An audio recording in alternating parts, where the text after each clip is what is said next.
Assalamualaikum warahmatullahi wabarakatuh. Selamat pagi semua murid-murid. Baik, hari ini kita akan teruskan lagi mata pelajaran Bahasa Melayu tahun 1. Baik, hari ini kita akan fokus kepada kemahiran membaca. Baik, sila buka buku teks masing-masing. Muka surat 66 ya. Muka surat 66. Surat 66. Baik. Tajuk yang kita akan pelajari hari ini ialah jauhi kawasan ini. Baik, kita akan yang pertama sekali kita akan baca dahulu teks perbualan ini. Kemudian kita akan tengok muka surat 67. Kita akan melafazkan pantun serta kita akan mencari apakah nilai murni ataupun apakah maksud daripada pantun yang akan kita baca ya. Baik. Sebelum tu kita tengok dahulu muka surat 66 ini, tajuknya ialah jauhi kawasan ini. Baik. Sini ada tulis besar, kejayaan pasti milik kita.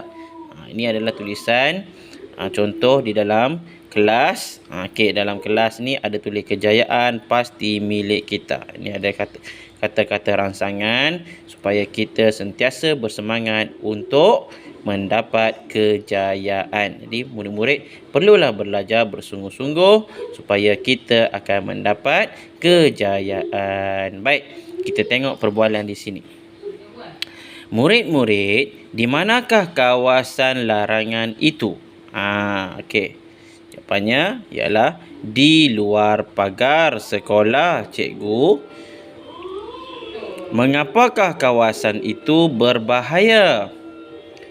Kawasan itu berbahaya kerana jalan raya di situ sibuk.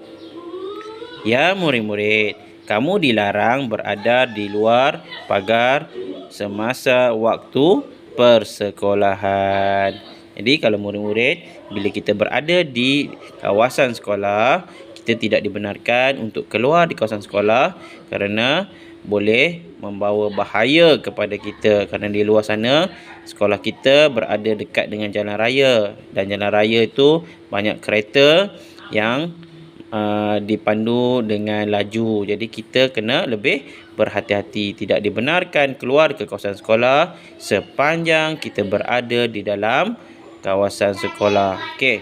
Baik, seterusnya kita pindah ke muka surat 67. Kita akan melafazkan pantun ini.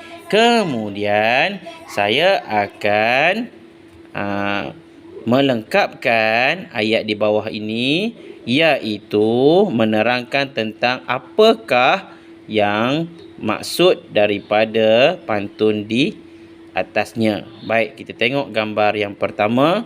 Gambarnya ialah gambar situasi murid-murid sedang mengambil peralatan sukan di dalam stor sukan ya. Jadi kita baca pantunnya. Anak muda mencari rotan, rotan dicari di hutan dara. Harus waspada mengambil alatan agar diri tidak tercedera. Jadi apakah maksud daripada pantun ini? Kita hendaklah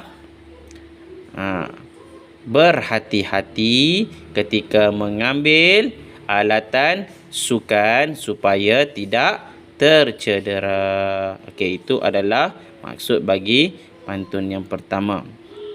Pantun yang kedua, ini adalah situasi gambar murid-murid berada di kawasan parkir kenderaan basikal dan motosikal. Tempat letak kenderaan basikal dan motosikal. Jadi apa yang diterangkan dalam pantun ini? Mari kita baca ya. Beli sepukal durian di dusun, manggis seguni harganya rendah. Basikal dan motosikal diletak tersusun. Bermain di sini mengundang padah.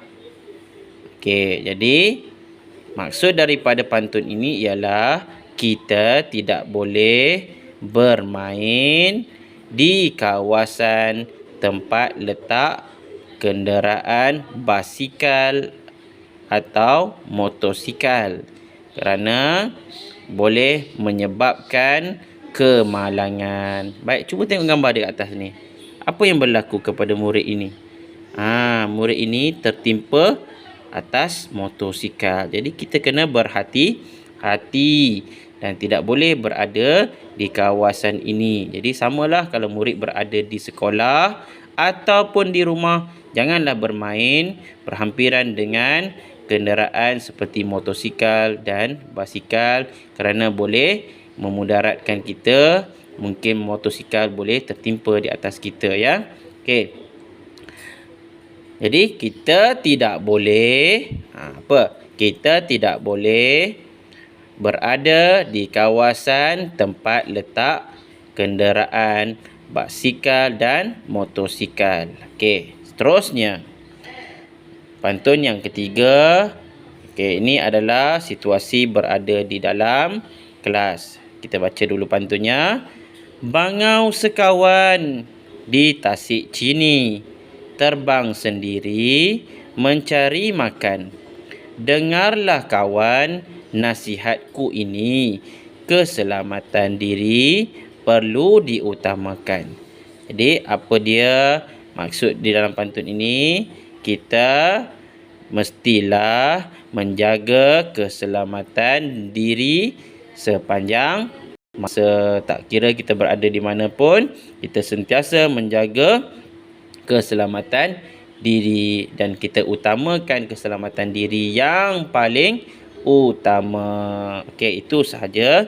Jadi kerja murid-murid ialah murid-murid hanya perlu melafazkan pantun, 3 pantun ini dengan nada dan intonasi yang betul, iaitu dengan intonasi pantun. Kemudian menyebut ataupun melengkapkan di bahagian maksud pantun. Okey. Kita hendaklah murid kena sambung seperti mana yang telah saya ajarkan tadi. Okey. Itu sahaja kerja murid. Sekian, terima kasih.